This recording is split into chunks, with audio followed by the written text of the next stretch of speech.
It was a year ago in October that I came out to my mom.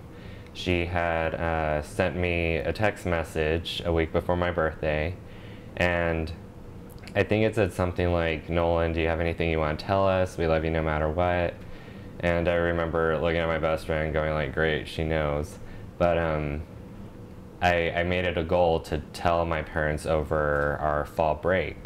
And I remember it was the moment in the car when I went grocery shopping with my mom and we were driving home. She had asked me, she asked me the same question, "Is there anything you want to tell us? You know, we love you, we want you to be happy."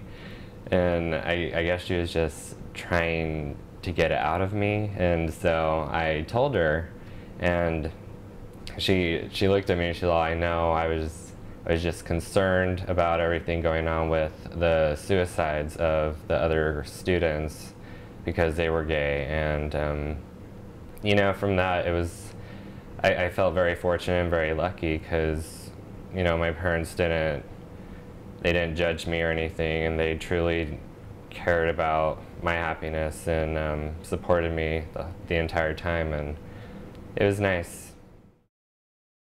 And my sister's been like my mom ever since my mom passed away.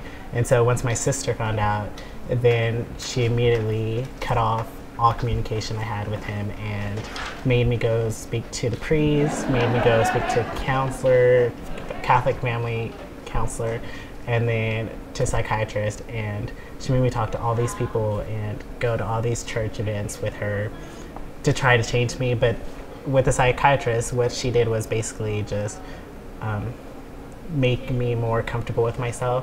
And she told me that it was okay to feel the way I felt, and she kind of helped me be more of myself.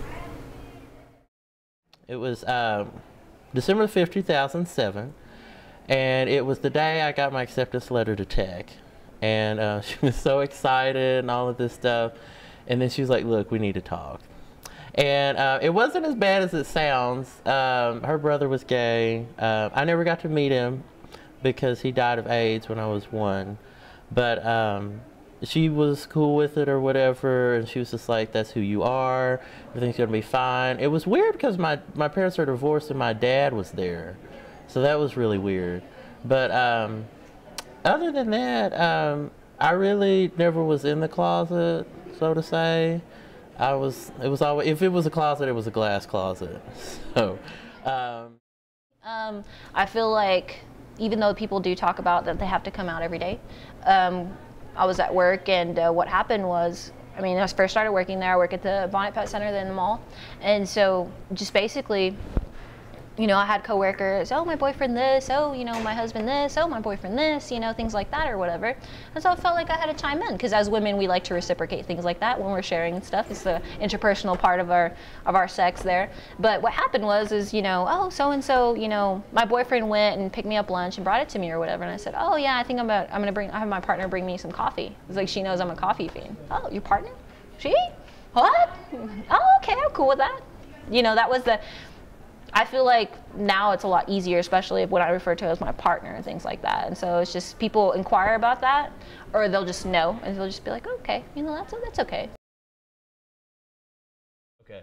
Like, my whole high school process of coming out was very long, because I was in band. You know, we're all like a family, so that's people I started telling first. I first originally came out as bi, and my girlfriend at the time, she had made my MySpace for me, and she put my sexuality on there not knowing that she shouldn't have. And then, so that caused me a lot of grief. I got a whole bunch of trauma from it through school. I told him I wasn't, took it off MySpace, and then one day I was in the locker room, and I was getting ready for soccer practice, and a bunch of the football players who were in there, I was during off season, they tackled me off the bench and proceeded to try to beat me up. I was able to, you know, get them off of me because I was wearing cleats and I was kicking them. But then that was the only real traumatic experience from like gay bashing that I've received. And actually, I snuck my boyfriend into prom, danced with him at prom, and after that, when everyone knew I was gay, people stopped talking about it. People stopped harassing me about being gay. It was one of those things like, "Thank you, now we know. Stop lying to us." You know, it was one of those things. And everyone in band knew before the rest of my high school did. And they knew it was one of those things you just don't talk about. you know, because I'm supposed to be the one coming out, not everyone coming out for me. So I was just, I guess, lucky to have really good friends in that aspect to give me a support before I actually came out to the rest of the school. Parents. When I came out to my dad, it actually started out that they were asking me about my boyfriend. And I told them that I had just got this boyfriend. His name was Alex, and he was a sophomore, and he was cute, whatever. Like, I was making up some stuff. And my stepmom, like, I was sitting in the computer room, and I was on Facebook, and my stepmom comes in, and she goes, Marissa, so should we invite Alex's parents over for dinner? I was like, no, no, I don't think that'll be a good idea. Why? Oh, we've only been dating for a day. Calm down, slow down. And she's like, okay, well, what's he like? What are his friends like? What's his personality like? What does he do? What does he do for fun?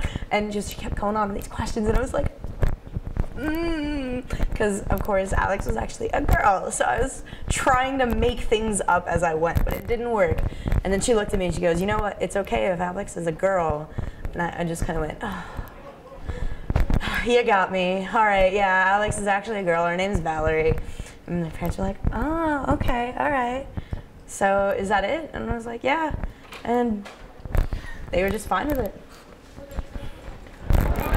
So it was pretty funny. And my dad was like, that's great. Now you can be free. I won't control you. I won't scare them away with shotguns. He actually talks about me at work too. They'll ask him, they'll be like, so, is your daughter dating any boys? Got any boyfriends? And my dad goes, nope, but she's got girlfriends. Everyone stays quiet.